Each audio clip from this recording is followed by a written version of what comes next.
Vamos a ver el rol del enfermero en intoxicación, el concepto de intoxicado, el ABC de la intoxicación, que es diferente al ABC de la valoración. Vamos a ver los síndromes tóxicos y el rol del enfermero en los síndromes tóxicos.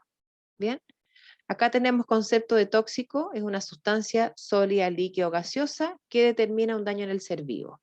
Acá, tóxico, ¿no es cierto?, se va a entender no solo por sustancias que son anexas a lo que consume generalmente el usuario.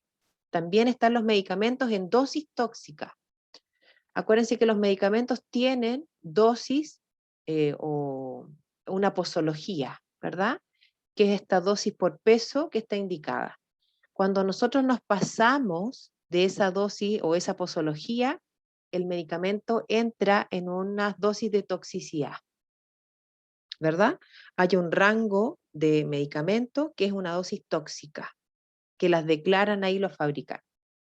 Entonces, cuando el paciente hace una ingesta masiva de medicamentos de manera voluntaria por una ideación suicida activa, puede tener medicamentos en dosis tóxica y puede tener algunos medicamentos en dosis letal. Eso lo determina, ¿verdad?, el enfermero con el médico cuando atiendan a este paciente en la unidad de emergencia. Es fundamental determinar la dosis de intoxicación. No da lo mismo tomar 100 cc de cloro que tomar 1 litro de cloro. No da lo mismo tomar un blister de metformina de 500 que tomar una caja con 4 blisters de 10. ¿Sí? Entonces, acá, la toxicidad de la sustancia está determinada por la concentración exacta versus el peso del paciente. ¿Bien? Entonces, hay una institución que es el CITUC, que está 24/7 con el teléfono activo para poder atender a los requerimientos de los niveles plasmáticos de estos medicamentos o estas sustancias para medir el grado de toxicidad o letalidad que tiene. ¿Bien? Entonces, la toxicidad o la dosis de envenenamiento, ¿verdad?, va a depender directamente de la edad del paciente, el sexo, el estado nutricional, ¿no es cierto?, la vía por la cual se administró o penetró la sustancia y las concentraciones. ¿Bien? También hay unas sustancias que son venenosas, veneno, que nos permite matar. Algunos son de origen vegetal, animal, etcétera, etcétera. El 7% de las consultas pediátricas es por intoxicaciones de niños de 1 a 7 años, y estas generalmente son accidentales con un solo componente, ¿ya? Porque es accidental, incidental y por un descuido. ¿Bien? En adolescentes y en adultos, estas intoxicaciones son voluntarias, por ideación suicida, por intento suicida, ¿verdad? Pero generalmente hay mezcla de compuestos, ¿sí? Puede haber varios medicamentos o varios medicamentos y drogas o varios medicamentos alcohol o monóxido. ¿No es cierto? Entonces, ¿cuáles son las causas más frecuentes o los agentes con que más se intoxican los usuarios? Medicamento el 44%, y de eso, si desagregamos los más importantes, serían las benzodiazepinas con un 52% y los antidepresivos con un 13%. ¿Qué es lo malo de las benzodiazepinas?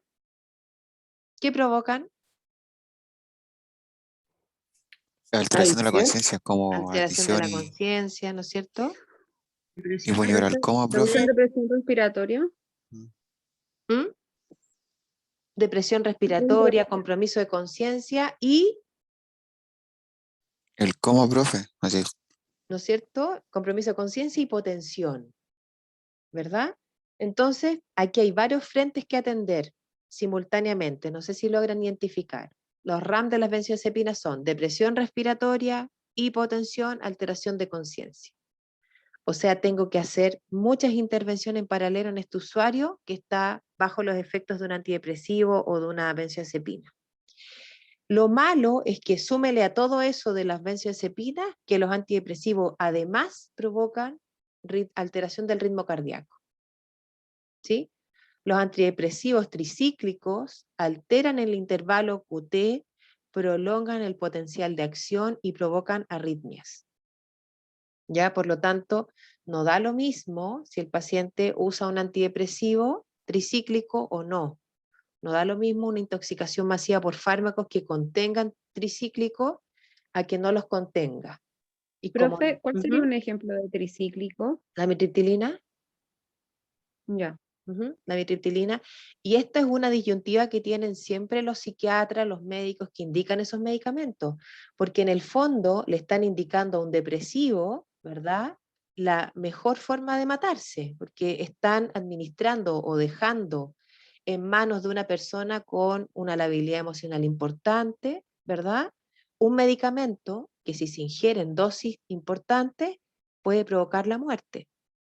Por eso es que la amitriptilina en un paciente con una ideación suicida activa queda a cargo del tutor. Es el tutor el que debe administrarlo, ¿sí? Por lo menos así debiera ser. Profe, Ujú. pero ese fármaco también tiene otros usos, ¿cierto? Sí, tiene otros usos. Tiene usos tanto para estabilizar el ánimo, tiene usos también para, la amitriptilina se usa para estabilizador del La ánimo. fibromialgia. La fibromialgia, Eso, le voy a sí, preguntar para los dolores, pero exacto. como neuropáticos, ¿o no? Exactamente, algunos pacientes con artritis reumatoide también lo utilizan. Ujú. Sí, pero la amitriptilina fue creada como un antidepresivo, ¿sí? Y al ser tricíclico, ¿verdad? Tiene varios efectos adversos y uno de los más importantes cuando se hace una ingesta masiva es la alteración o prolongar el intervalo QT. Imagínense el potencial de acción, ¿sí? Un QT prolongado hace que la repolarización sea más lenta. Por lo tanto, eso puede provocar arritmias cardíacas. Por eso estos pacientes, todos van con electro. Todos estos pacientes que ingresan en estas condiciones, se les debe tomar un electro. ¿Bien? Algunas intoxicaciones también son por el uso inadecuado de fungicidas o químicos, ¿verdad? Productos de aseo, plaguicidas, y eso hace que el trabajador que está en contacto con esos productos, ¿verdad? Tenga signos de intoxicación por penetración inhalatoria o cutánea. ¿Bien? Ahora, si hizo una ingesta oral accidental, por supuesto que va a tener síntomas claros, pero acá el problema es que la gente se saca los elementos de protección, ¿verdad? O las mascarillas de alta eficiencia de estas sustancias no les cambiaron los filtros están vencidos, ¿ya? Los filtros tienen una vida útil y requieren del cambio periódico. O la gente siente que los guantes les molesta y toca la fruta o las verduras con las manos sin guantes. Y resulta que las frutas y las verduras están contaminadas con esto y hace que penetre por vía cutánea, ¿verdad? Inhalación de gases tóxicos también puede provocar intoxicación, como el monóxido, ¿no es cierto? Que es un producto de la ebullición de los motores, del gas, ¿verdad? Y el consumo de alimentos en fase de descomposición también puede provocar intoxicación y las bebidas alcohólicas en exceso. Ahí están todos los orígenes de los compuestos que son tóxicos, ¿sí? Vamos por las vías de intoxicación. Tenemos la vía inhalatoria, cutánea, la ingestión gástrica y la inoculación. Y aquí está en la inoculación también la iatrogenia por fármaco o el error de medicación. En la vía inhalatoria, ¿sí? Ustedes van a tener una puerta de entrada, que es la nariz-boca, ¿verdad? Y ahí el paciente va a tener signos clínicos de intoxicación que van generalmente relacionados con el compromiso del estado de conciencia, náuseas y vómitos, ¿sí? En una intoxicación cutánea, lo que uno hace aquí prioritariamente es retirar el agente de la piel, bañando al paciente. En la ingesta oral, lo que se hace es, si es que hay menos de 2 horas, se hace una instalación de sonda nasogástrica y aspiración del contenido que está intoxicando al usuario. Bien, ahora, si es un cáutico, la verdad es que el pronóstico del paciente es muy ominoso, la verdad es que es mal pronóstico, ¿verdad? Los pacientes que consumen cáuticos, que consumen estas sustancias corrosivas, tienen perforación esofágica, requieren pabellón urgente y pocas veces sobreviven. ¿Bien? Las sustancias químicas como el detergente, el cloro, tienen dentro de sus recomendaciones no provocar el vómito, ¿verdad? Porque cuando ingresan por la vía esofágica, irritan el esófago, provocan una lesión, y cuando el paciente vomita, es una doble lesión que se provoca y puede haber broncoaspiración. Por lo tanto, en la unidad de emergencia no se hace vomitar a nadie, ¿ya? Lo que se hace es instalar sondas nasogástricas. Y la inoculación es el ingreso de la sustancia tóxica al torrente sanguíneo, ya sea por una picadura, mordedura, como por ejemplo Loxoceles laeta, porque acá la verdad que las abejas, las serpientes, no es lo que más llega a la unidad de emergencia. Lo que llega a la unidad de emergencia todo el día es araña de rincón. ¿Ya? Loxoceles laeta, la araña, nosotros le pedimos al paciente que lleve la araña para mirar las características y ver si es o no araña de rincón. Tiene que llevar la araña. ¿Bien? Si es que la pilló, pues, si es que se murió, no siempre está la posibilidad de observarla. Profe, Ujú. pero no que esa araña dejaba como 3 puntitos al morder, ¿o no? Todos dejan 3 puntitos con sus dientes. Ya. Sí. No es característico de eso. No. Lo que es característico del Loxoceles laeta es que duele mucho la picadura. ¿Sí? El paciente dice que sintió una cosa pero tremenda después de que se puso el abrigo y la araña estaba ahí y le picó en la espalda. ¿Sí? Entonces, ahí es donde nosotros empezamos la observación del usuario. Loxocelismo cutáneo, loxocelismo visceral, ¿verdad? Visceral es cuando el veneno pasó al torrente sanguíneo y afecta al multisistema. ¿Sí? Y el loxocelismo cutáneo es cuando el veneno se quedó encapsulado ahí, en una zona de la piel, en una herida local, y el paciente tiene un cambio en la coloración de la piel, inicialmente un color morado, ¿verdad? Alrededor, como equimótico, y esto aumenta en tamaño hasta migrar a la necrosis, ¿ya? Ahora, el loxocelismo visceral es el loxocelismo sistémico, eso requiere cama de UCI porque provoca falla renal severa, ¿sí? Y la muerte. ¿Bien? Entonces la araña rincón, chiquillo, es un tema. Todo el día llegan pacientes picados de araña, con la araña en un vaso, con la araña en una bolsita, uno que está en el triage ahí tiene que estar viendo arañas todo el día, y la verdad es que es sumamente complejo. Ese paciente se va a su casa con una muestra de orina, y si hay hematuria macroscópica o microscópica, el paciente se hospitaliza. ¿Bien? Porque el síndrome que provoca Loxoceles es el síndrome de coagulación diseminada.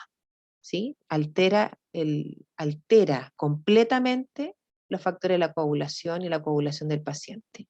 ¿Sí? Por lo tanto, uno de los exámenes que nos permite ver si hay loxocelismo visceral es la orina completa con sangre, macroscópica o microscópica, la hematuria. Bien, las manifestaciones clínicas de los pacientes intoxicados son generalmente dependiendo de la vía o la vía de intoxicación. Puede haber estado de conciencia alterado, respiración irregular, alteración cardiovascular, ya sea taquiarritmias o hipotensión, y algunas alteraciones digestivas, como por ejemplo náusea, vómito, diarrea. Entonces, la anamnesis. ¿Quién hace la anamnesis del paciente?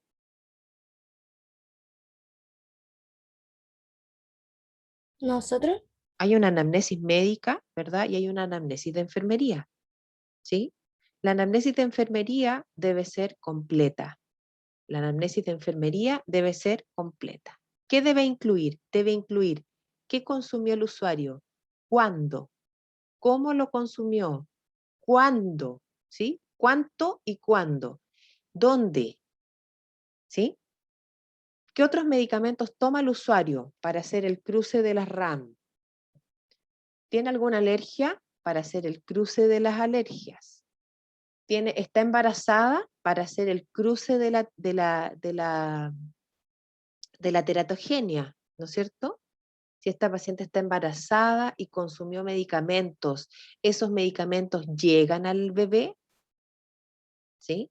¿Esos medicamentos traspasan la placenta? ¿Sí? Esas son las preguntas que nos hacemos. Esta es la anamnesis completa que hay que hacer, y en paralelo a esta anamnesis estamos en el observo y atiendo, ¿verdad? Vía aérea, ventilación, circulación, déficit neurológico, exposición. Observo, atiendo, pregunto y atiendo. ¿Cuál es el ABC de la intoxicación? ¿Sí? Entonces, el A de la valoración es vía aérea. El A de la intoxicación es evitar la absorción del tóxico. ¿Bien? ¿Y cómo se evita la absorción? Ahora lo vamos a ver. La B es favorecer la absorción del tóxico, la absorción con D. La A es absorción con B y la B es favorecer la absorción con D, absorción. La C es favorecer la eliminación del tóxico y la D es antagonizarlo si es que existe el antagonista. ¿Bien? ¿Cómo se evita la absorción de un tóxico? Descontaminando al paciente. Si es que es por vía cutánea, hay que bañarlo. De hecho, los pacientes intoxicados con órganos fosforados se bañan cada 4 a 6 horas. ¿Sí? Uno de los cuidados es bañarlo a cada rato. El paciente llega, se baña, bajo la ducha. ¿Sí? Si está inconsciente, las chiquillas le hacen un baño desde el pelo hasta los pies cada 4 horas. ¿Sí? Imagínense las EPP del equipo que atiende a un paciente intoxicado con un tóxico que se transmite por la piel. ¿Qué EPP se imaginan ustedes que va a usar ese equipo? Todo. Todo, ¿no es cierto? Sí o sí guantes, sí o sí pechera completa, protección facial ocular, mascarilla, ¿verdad? El equipo que atiende a este paciente tiene que estar protegido para no contaminarse, ¿verdad? Cuando están atendiendo al usuario. Emesis, ¿hay que provocar el vómito en estos usuarios? En la unidad de emergencia no se provoca el vómito a nadie. Nosotros tenemos la sonda nasogástrica. La sonda nasogástrica es un procedimiento cruento. ¿Han visto una sonda nasogástrica instalada o instalar ¿Profe? una sonda? ¿Sí? Sí, profe. Ujú. Es un ¿Profe? sí. Y fuera de de la unidad de emergencia, si por ejemplo nos encontramos con un paciente intoxicado, ¿se puede provocar el vómito como opción? ¿De qué va a depender? Dos cosas. O sea, profe, depende de con qué se intoxicó, porque si es un cáustico, si ya bajó y mató todo, va a devolver y va a seguir haciendo heridas, qué sé yo. Exacto. Entonces, provocamos el vómito en el domicilio si estamos recién, se intoxicó el paciente y tiene una ingesta masiva de medicamentos, ¿sí? O, por ejemplo, consumió un alimento descompuesto, ¿verdad?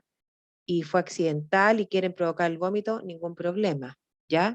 Pero si el paciente se intoxicó con cloro, con detergente, con benzina, ¿sí? Eso no se puede provocar el vómito, hay que ir rápido a la unidad de emergencia y nosotros como equipo vamos a instalar sondas para sacar esos productos del estómago. ¿Bien?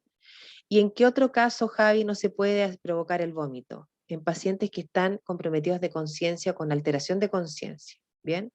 El reflejo protector de la vía aérea hace que se deprima y este paciente puede broncoaspirar. Entonces va a tener el tóxico en el estómago y en los pulmones.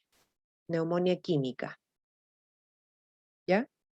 Ya, profe, gracias. Súper buena pregunta. Entonces, en la casa, claro, como primera medida, a mí me pasó algo cuando la Feña tenía 2 años, tenía sinusitis, yo abrí el antibiótico, lo preparé, me di vuelta para ir a buscar la cuchara y cuando volví, la Feña se tomó toda la amoxicilina del pote, porque la amoxicilina es rica, pues es de frutilla, y se tomó los gramos que eran para 7 días en 1 segundo.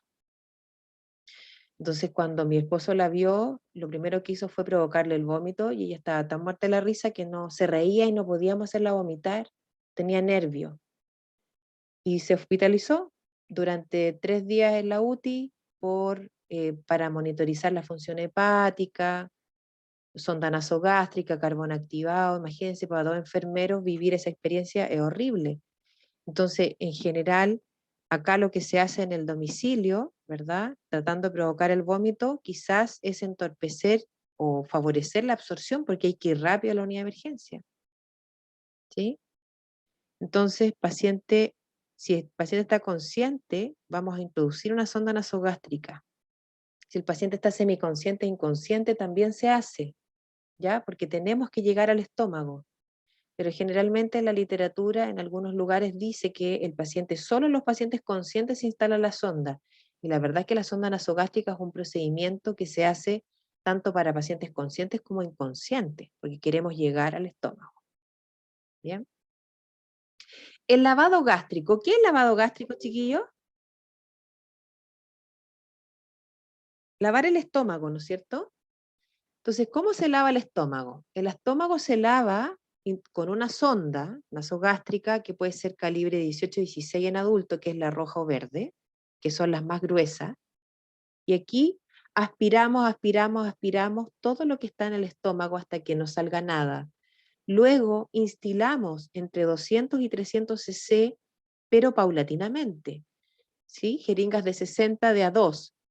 1, 2, y aspiro, 1 y 2. Voy sacando 60, coloco 60, saco 60, coloco 60 de agua limpia, saco los 60, los boto, y así hasta que el agua salga translúcida. Ahí se considera que hay un lavado gástrico realizado. ¿Bien? Cuando el agua que saco de este lavado sale transparente, ya no sale ningún residuo, ya no sale contenido alimentario, ya no salen pastillas o ya no sale alcohol o alimento. ¿Bien? Eso es un Profe, lavado una gástrico. consulta, ¿Sí? pero el carbón activado se usa en todos los casos. ¿En qué casos se usa? El carbón activado se usa en el caso que el paciente haya consumido un fármaco por vía oral. Ya. Cuando sean fármacos por vía oral, aquí viene el favorecer la absorción con D. ¿Sí? Los adsorbentes, que es el carbón activado, ¿verdad? Que es una sustancia que viene en sobres de 30 gramos, polvo negro, nos permite neutralizar la sustancia que está en la mucosa, ¿verdad? Nos permite que no se absorba en la mucosa y neutralizarlo principalmente. ¿Bien? Entonces, el carbón activado es una sustancia adsorbente que neutraliza o inactiva todas las sustancias que están ingresando a la mucosa o absorbiéndose en la mucosa oral y nos permite también pasar hacia el intestino delgado, porque el paciente con un vaciamiento gástrico acuérdense que el vaciamiento gástrico va de 1 a 2 horas, y si este paciente, si llegamos tarde al lavado, ya hubo un vaciamiento gástrico hacia el intestino, el carbón puede llegar ahí. Esa es la idea. ¿Bien?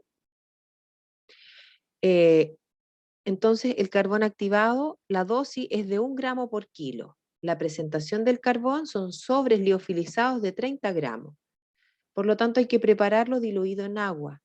Se administra en 100 a 200 ml de agua.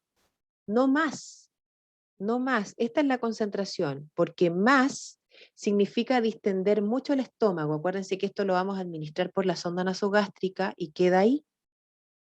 Y si yo lo diluyo en 300, 500, estoy administrando la dosis muy diluida y distendiendo el abdomen, y ese paciente va a vomitar. ¿Ya? No hagan una distensión abdominal importante diluyéndolo en más. Máximo 100 a 200 ml de agua. ¿Bien? Cuando hay fármacos de acción prolongada, este carbón activado cuando el paciente se intoxicó con fármacos de liberación prolongada, este carbón lo debo repetir, ¿sí? Cada 4 horas. 0,5 gramos por kilo cada 4 horas. La carga inicial es de 1 y la carga continua cada 4 horas de 0,5 gramos por kilo. ¿Bien? Está contraindicado en algunas sustancias, ¿ya? El médico va a hacer este cruce de todo lo que consumió el paciente con los expertos del CITUC para ver si hay incompatibilidad con el carbón o no. Bien, el carbón activado entonces se deja ahí con la sonda nasogástrica sellada durante 24 o 48 horas, y hay que explicarle al paciente que el carbón provoca constipación, no va a ir al baño, no va a tener deposiciones por lo menos en 1 o 2 días, y cuando tenga deposiciones van a ser negras, que no se asuste, deposiciones negras. Para favorecer la C de eliminación, se administran evacuantes intestinales, se aumenta la hidratación venosa para favorecer la eliminación renal, y si el paciente tiene dosis tóxicas o letales en sangre de estos medicamentos o tóxicos, el paciente se hospitaliza en la UCI y se dializa a urgencia. Bien, le colocan un catéter de hemodiálisis y el paciente se dializa. Pero ¿se dan cuenta lo importante que es calcular los niveles plasmáticos de esta intoxicación? Porque así vamos a saber si el paciente requiere diálisis o no. La D es antagonizar el tóxico. Acá tenemos el tóxico y su antídoto. Paracetamol tiene la N-acetilcisteína. Órganos fosforados tiene la atropina. ¿Sí? Los carbamatos, atropina. Los cumarínicos, que son los anticoagulantes orales, vitamina K. Las benzodiazepinas, flumacenil. Los opioides, naloxona. ¿Sí? Los bloqueantes neuromusculares también tienen un antídoto. Ay, se me olvidó el nombre. Los bloqueantes neuromusculares tienen la neostigmina. Entonces, la sustancia antídoto ocupa el receptor del tóxico y eso provoca que el paciente no continúe bajo los efectos de la toxicidad. Bien. Terapia de soporte ventilatoria, siempre que el paciente tenga un compromiso ventilatorio, requiere protección de la vía aérea, intubación. Siempre que el paciente tenga alteración hemodinámica, requiere soporte hemodinámico con suero o drogas vasoactivas. Y siempre que el paciente tenga alteración térmica, requiere vigilar, ¿no es cierto? Hay algunos fármacos que provocan hipertermia, como los salicitlatos o los anticolinérgicos, ya el Viadil, la escopolamina, la buscapina, todos esos provocan en dosis tóxica hipertermia. Así que hay que hacer medidas físicas y contrarrestar. ¿Bien? Entonces, cuidados de enfermería. Siempre el soporte en la A, en la B y en la C. Vía venosa. En la C también un electrocardiograma para ver si hay alguna alteración del ritmo cardíaco. ¿Bien? En la D, siempre la valoración de las pupilas. Acuérdense que algunas sustancias provocan midriasis. Y ahora vamos a ver los toxidromes, que son síndromes que provocan algunas alteraciones específicas. ¿Bien? Profe, Ujú. me perdí un poco porque cuando dijo lo del siempre el soporte, ¿a qué se refiere? Me confundí. El soporte ventilatorio es Ya, cuando administramos el soporte aquí. El soporte ventilatorio es cuando administramos oxígeno siempre que el paciente pueda respirar solo con MAF, y si el paciente no está respirando solo o lo está haciendo de manera irregular, necesita estarle intubado. Ese es el soporte. ya, profe. Las Gracias. medidas de soporte son las actividades que la enfermera realiza para mantener estable la A, la B, la C, la D y la E. Entonces, en el caso de la C, el soporte hemodinámico sería volumen, drogas vasoactivas, ¿verdad? Hidratación, tomar exámenes, electro. Si hay alteración electrocardiográfica, el médico va a indicar los antídotos, va a indicar cama de UCI, ¿verdad? Bien, veamos los toxidromes. Los toxidromes son síndromes provocados por intoxicación de medicamentos críticos, ¿sí?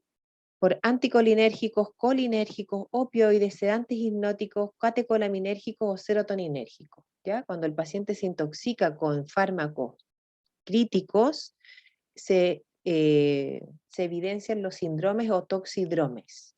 ¿Bien? Si nosotros vemos esta tabla, vemos que está el grupo de fármacos anticolinérgicos, colinérgicos, opioides, simpáticos miméticos o adrenérgicos, ¿sí? y los sedantes hipnóticos. Acá está la respuesta cardíaca, respiratoria, temperatura, la respuesta ocular, la respuesta intestinal con los ruidos hidroaéreos y la sudoración. ¿Bien? Si un paciente se intoxica con un anticolinérgico, los anticolinérgicos son atropina, escopolamina, ¿sí? O antihistamínico, clorfenamina, ¿sí? Va a tener los siguientes signos y síntomas.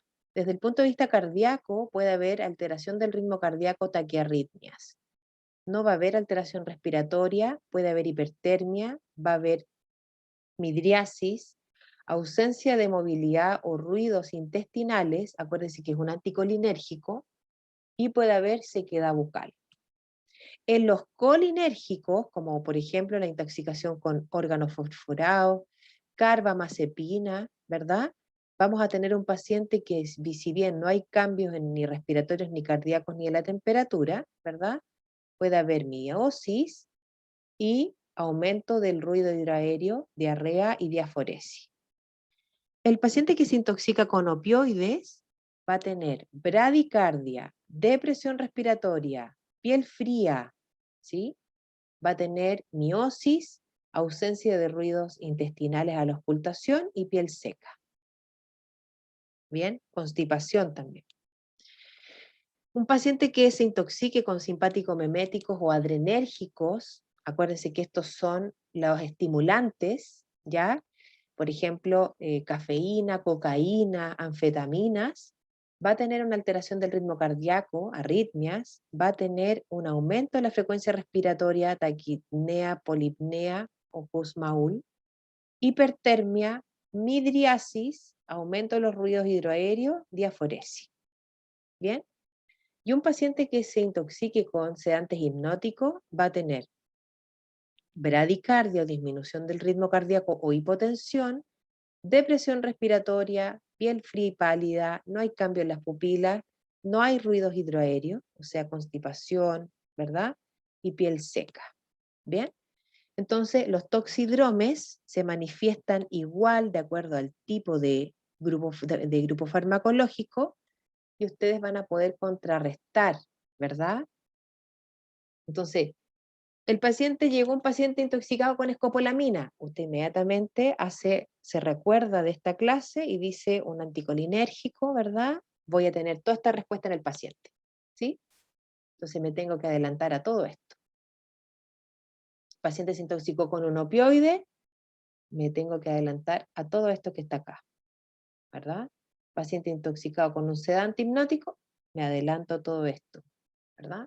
Y lo contrarresto. Tenemos algunos fármacos que nos permiten contrarrestar. ¿Sí? Entonces, aquí tenemos los clásicos. Esto es el ranking de las intoxicaciones, estos son los agentes. Órgano fosforado de la quinta región hacia el sur, ahí donde están todos los cultivos. Esas enfermeras todo el día reciben pacientes intoxicados con órganos fosforados. Bien. Los EPP ya dijimos cuáles eran, todos. Hay que hacer descontaminación del paciente, se le saca toda la ropa y se baña cada 4 horas. Hay que atropinizarlo porque provocan bradicardia. ¿Bien? Y hay que administrar terapia anticonvulsivante en el caso de coconvulsiones y hay que contrarrestar todos los efectos muscarínicos y nicotínicos del sistema nervioso central. Eso se hace con la atropina. ¿Bien? El alcohol, súper importante, valorar el estado de conciencia. Algunos pacientes que están con coma etílico, o sea que perdió la conciencia por el alcohol, requiere intubación. Importante es sacar todo lo que esté en el estómago, hacer un lavado gástrico, dejar la mucosa gástrica limpia y hacer soporte ventilatorio en caso que haya respiración irregular. Cuando el paciente es alcohólico, está acostumbrado a altos niveles de glicemia. El alcohol tiene mucha glucosa, por lo tanto un paciente que entra en niveles normales de alcohol o elimina el alcohol hace hipoglicemia. Así que hay que estar atentos con el síndrome de deprivación por alcohol, que es agitación psicomotora, y las hipoglicemias refractarias. Respecto a las benzodiazepinas, tenemos depresión respiratoria, hipotensión, bradicardia, por lo tanto tenemos que dar soporte a todo eso. evaluar la conciencia del paciente y administrar el antagonista. El antagonista del alcohol, de las benzodiazepinas, es el flumazenil. ¿Bien? Y los tricíclicos, tenemos el ABC, ¿verdad? El tricíclico es el antidepresivo, que también provoca alteraciones cardiovasculares. El antídoto del tricíclico es el bicarbonato, y en el electro vamos a ver alteración del intervalo QT, por lo tanto este paciente queda monitorizado con electros seriados cada 6 horas. ¿Bien?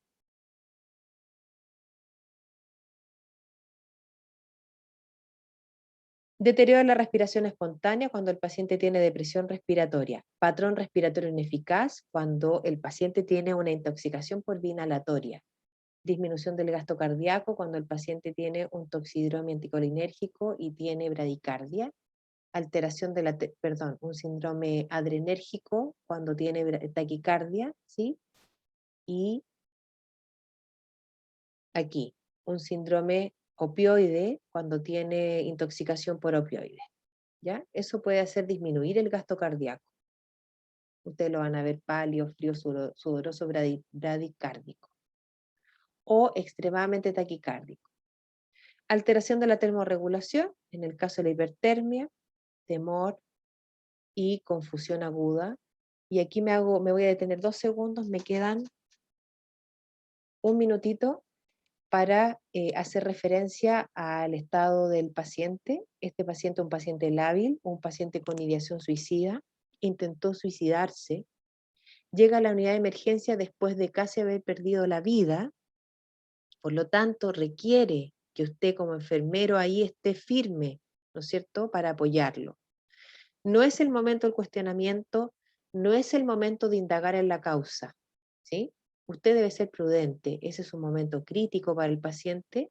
Lo que necesita ese paciente de usted es contención técnica, que usted haga las cosas bien y rápido, y contención emocional.